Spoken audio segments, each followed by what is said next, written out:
Սիրելի լոռեցիներ, սիրելի վանաձորցիներ, տիկնայք և պարոնայք, 2010 թվականին ես սովորում եմ քաղաքական դասընթացների Մոսկվայի դպրոցում։ Ինձ հետ այդ դասընթացներին մասնակցում էր Կալուգա քաղաքից մի պաշտոնյա։ Իմանալով, որ ես Հայաստանից եմ, մոտեցավ ինձ ու հարցնում, ասում է, ինձ կասես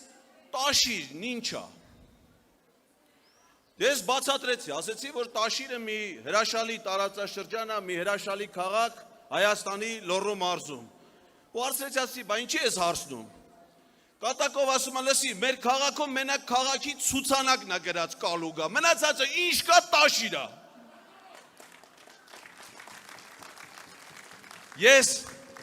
հպարտության շատ մեծ զգացողություն ապրեցի այդ պահին։ Եվ հասկացա, որ այդ զգացողությունը ինձ պարգևել է իմ մեծ հայրենակից Սամվել Կարապետյանը, որը իր քաղաքի, իր երկրի անունը, փառքը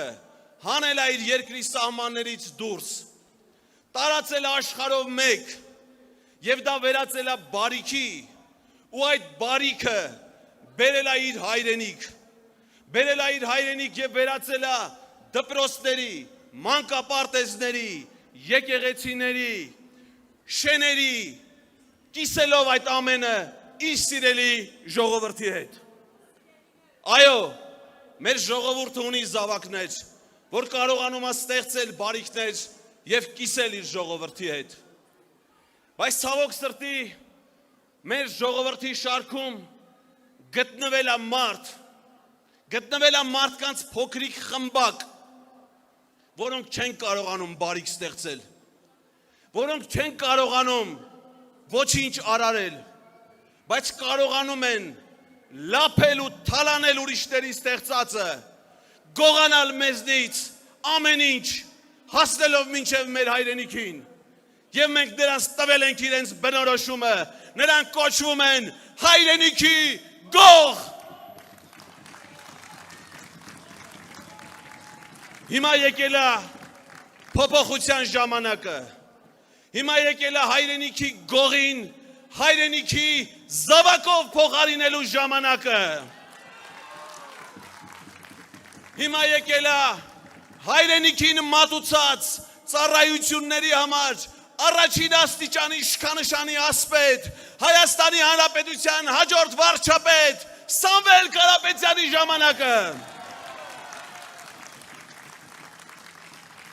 Հայրենիքի գողը հեռանում է, նա հեռանում է իր հետ տանելով ավիրացություններ, երեք պատերազմներ, կորուստներ ու ողբերգություններ։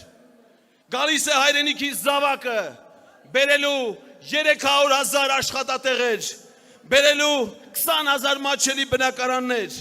0% հարկ փոքր բիզնեսին, 150,000 դրամ ծայրահեղ աղքատներին, $1 միլիարդ զբոսաշրջության ոլորտին, 40,000 դրամ ժամկետային զինծառայողներին, բոլորին հեռանում է մշտապես խաղաղությունը մսխած եւ 3 պատերազմներ բերած չարագործը, գալիս է իրական խաղաղություն բերող բարեգործը։ Մենք այսօր կանգնած ենք 300,000 ադրբեջանցիների գալու եւ 300,000 նոր աշխատատեղերի ընտրության առաջ։ Այդ ընտրության մեջ մենք ընտրում ենք 300,000 աշխատատեղը, որը բերում է քվեաթերթիկ համար 3-ը։ Մենք այսօր կանգնած ենք 3 պատերազմների եւ իրական խաղաղության ընտրության առաջ, որից ընտրում ենք խաղաղությունը, որը բերելու է քվեաթերթիկ համար 3-ը։ Մենք այսօր կանգնած ենք Փաշինյան, Ալիև, Էրդողան, Եռագլուխ, Հրեշի եւ ազգային բարերարի ընտրության առջև։ Այդ ընտրությունը մեզ բերելու է քվեաթերթիկ համար 3-ը։ Սիրելի բանաձորցիներ, մենք այսօր իսկապես գտնվում ենք շատ յուրահատուկ քաղաքում,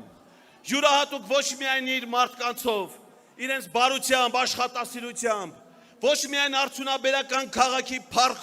քաղաքով, այլև բացասական յուրահատկության մի քաղաքով, որը բերել այս հանցավոր ռեժիմը։ Վանաձորը Եվրոպայի խորհրդի անդամ 47 երկրների տասնյակ հազարավոր քաղաքներից միակն է, որը շուրջ 5 տարի չունի ընտրված քաղաքապետ։